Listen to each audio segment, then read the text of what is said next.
Public comments for items not on the agenda. Melissa. Leo Inferrera. Leo, you're up. If you can go to the podium, please.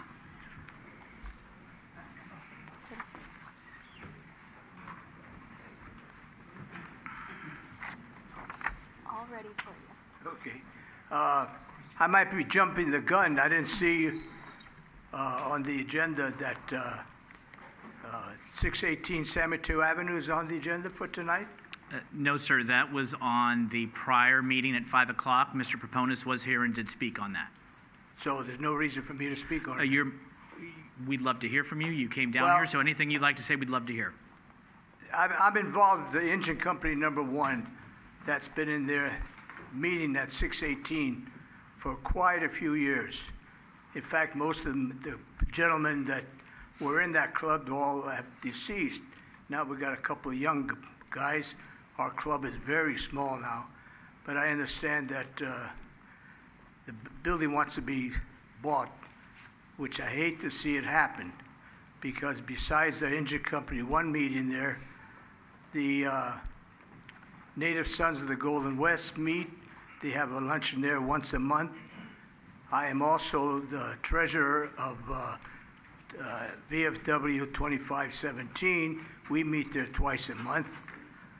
There are also parties that meet there, and the hall is it's big enough for small parties. And all I'm saying is I hope the city does not get involved with this. Thank you. Thank you. Next speaker, please. Doug Silverstein. Mr. Silverstein.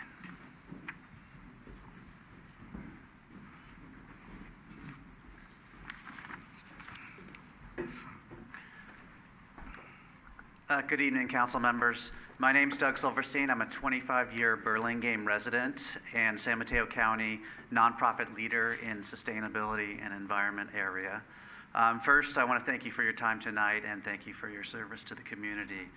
My message to you and other local elected officials is from my learnings working with council staff and community leaders in Burlingame, the county, and Peninsula Clean Energy. I'm talking about climate change. Addressing climate change is daunting, but if city leaders like yourselves act now, both at the strategic level and at the action level, global warming can be mitigated, and cities play, as you know, a large role in addressing climate change. At the strategic level, cities create climate action plans, as you know, to meet 2030 carbon emission goals and eventually 2040 and 2050.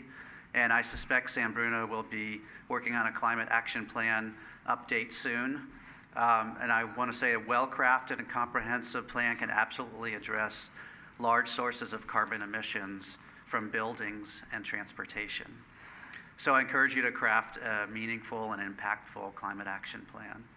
At the action level, one initiative within the buildings or energy category of a climate action plan will likely be green building codes.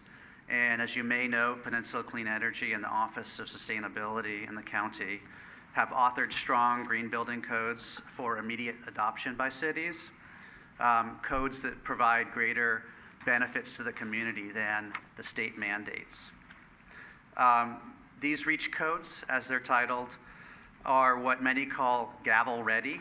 They've been vetted legally and technically by county staff and consultants, and thus they pose minimal risk to councils and to staff. The REACH codes make buildings safer, healthier, greener, and cheaper, both to build and to operate, and if approved now, they will be in effect for 3 full years, and place San Bruno on a course to meet your climate action goals for 2030 and beyond. And quite possibly, if more than a majority of 20 cities in the county adopt the REACH codes, that San Bruno may be in the minority in not adopting REACH codes. So on behalf of other community advocates I'm collaborating with across the county, I'd like to specifically request that San Bruno add a REACH code agenda item to your next council meeting or the following. Similar to what a majority of cities in the county have done, this agenda item would include a presentation by PCE or the county and a community discussion. I'll close with an analogy, like waiting to put money in your retirement plan. The longer you wait to address climate change, the more you must catch up later. So acting now is like saving at a young age and investing in a healthy climate. You're doing it for yourself, but more importantly for the next generation. So I request that you Thank you, Doug. create a strong climate action plan. Thank you, Doug, for your comments. Thank Time you. is up. Yes. Next, please. Scott Steiner. Mr. Steiner. And Carrie.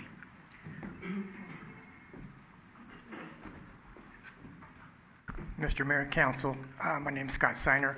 I'm a resident of South City, but I work here in San Bruno. I work with the San Mateo County Office of Education over here on Commodore. I work at the El Portal and Palos Verde campus.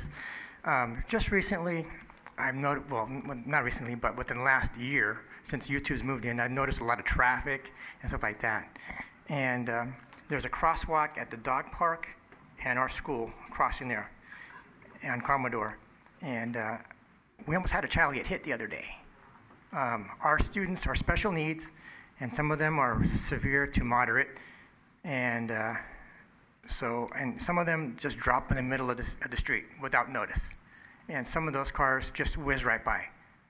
So I'm like for you guys to maybe propose some kind of a crosswalk, lights, or some kind of a, something more safety for our students, because we do a lot of community outings, and I just don't. It's going to be too late before one of our kids get hit. So that's my comment, and hopefully we can get something done. Thank you, Scotty. Can I mention something? Within the 3 minutes, sure. Hold on. I'm sorry. Okay, go ahead, please. Okay. On Nextdoor.com, they mentioned a lot of cars doing donuts on Commodore and National.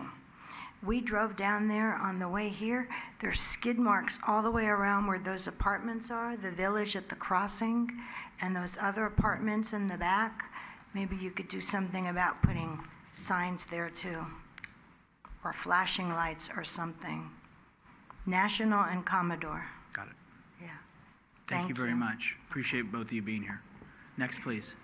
John Barrelier. John.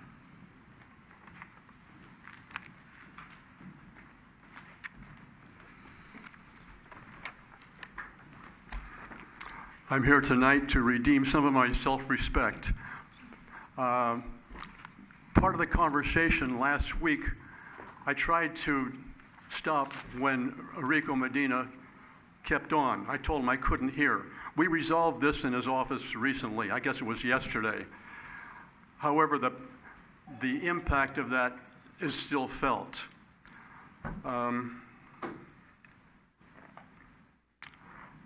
I'd like to remind Rico that he has a certain immunity as a mayor, as a city council member, and that's limited by legislative. Anything beyond that, there is no immunity. That was not legislative. It hurt, and I don't want it to happen again. The misunderstanding that he missed the point completely. I've been up here many times, months before the fire in question. My point was that there may be a lapse in time in response because the firemen are shopping. Common sense tells me that. It could be determined mathematically, I presume. When I was in the trades, we picked up a tool and we said, how can I get hurt doing this? You've heard this before. And then we proceed not getting hurt because we were aware of the problem. We're the adults. We hold the kids' hands when we cross the street because they don't know they can get hit by a car. I've alluded to the situation with firemen shopping many, many times. It's inconceivable to me how they could possibly be to a fire in the amount of time that they're supposed to be. Secondly, you missed the point. Secondly, I'd like to assign a couple of reading assignments to Mr. Medina. One is Shakespeare's Othello. You can read the rest of it. The first of it goes, He who steals my purse steals trash. He who steals my good name. You can finish that one. Another one you might read is Cyril de Bergerac. His monologue about his nose. I'll paraphrase here. I say these things lightly about myself, but I allow none else to utter them. Thank you. Thank you, John. Stephen Seymour.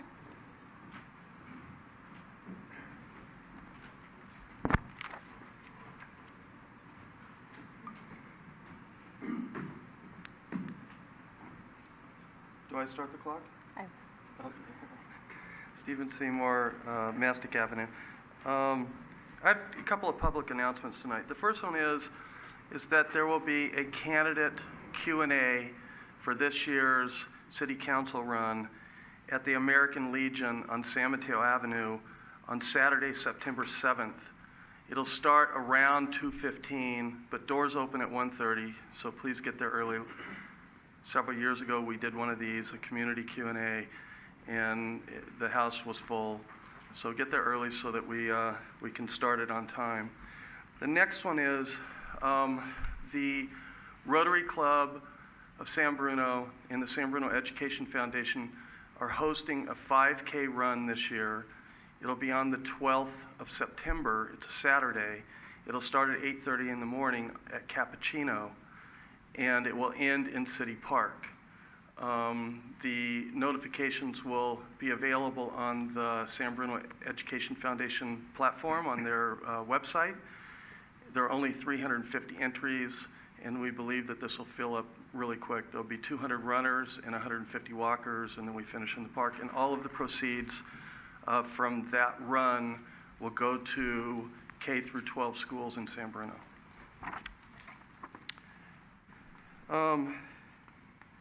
Just sitting here listening to some of the other speakers and reflecting back on a meeting I was previously at, a San Bruno city meeting, where somebody asked a question about historical buildings. And we were told by the director of, it was a San Bruno director, I'm not sure who the director was, she was a female, but that there was no historical building like plan or program in San Bruno.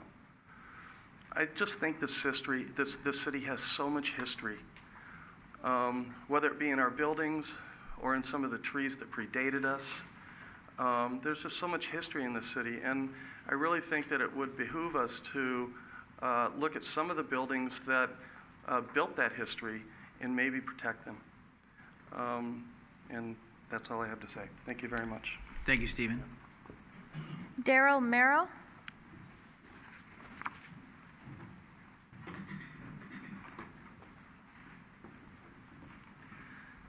Good evening, Council. I'm speaking on San Mateo Avenue, 618. We have a little teeny club, and we're in a little teeny building, and we're trying to build our attendance up all the time. We rent the hall out quite often to a lot of locals. They use it annually, and that helps us pay the bills and to keep the place clean. We also have a little scholarship that we build up through the year, and we turn that over to Cappuccino. So it'd be kind of sad to see the place go.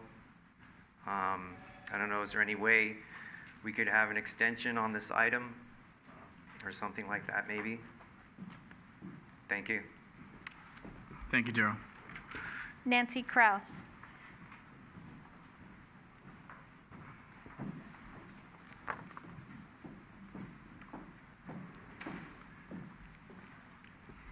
Mayor Medina, members of the council, I'm here this evening on behalf of San Bruno Park School District to share some announcements with you.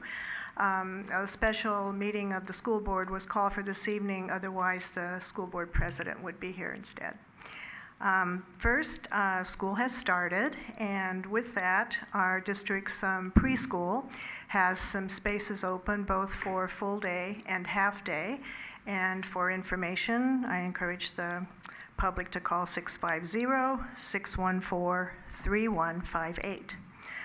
Tomorrow evening, the Measure X Citizens Bond Oversight Committee will meet from 6 to 7 p.m. at the district office, 500 Acacia Avenue, and the public is welcome. Next Tuesday, September 3rd, from 6:30 to 8 p.m. here at the Senior Center, YouTube and the Chamber of Commerce are co-sponsoring an event with the district, Meet and Greet our interim superintendent, Dr. Sharon Camberg. There will be refreshments and Parkside student musicians will perform. The district is delighted to welcome Dr. Camberg, who will spend the next year moving us forward with key initiatives, including Measure X and the portrait of the graduate work.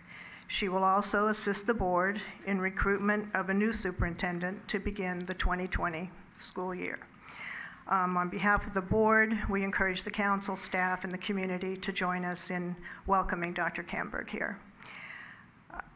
And my final announcement is on September 14th and 15th, from noon to 4 p.m., the San Bruno Police Association will host Fill a Cop Car with back-to-school supplies to be donated to the school district to help our students. The police cars will be located at the mall entrance to the shops at Tan Foran. There are some flyers on the table in the back with items listed that will help the students. San Bruno Police, along with our firefighters, public works, recreation, and library personnel, are wonderful partners with the school district to enhance education in our public schools.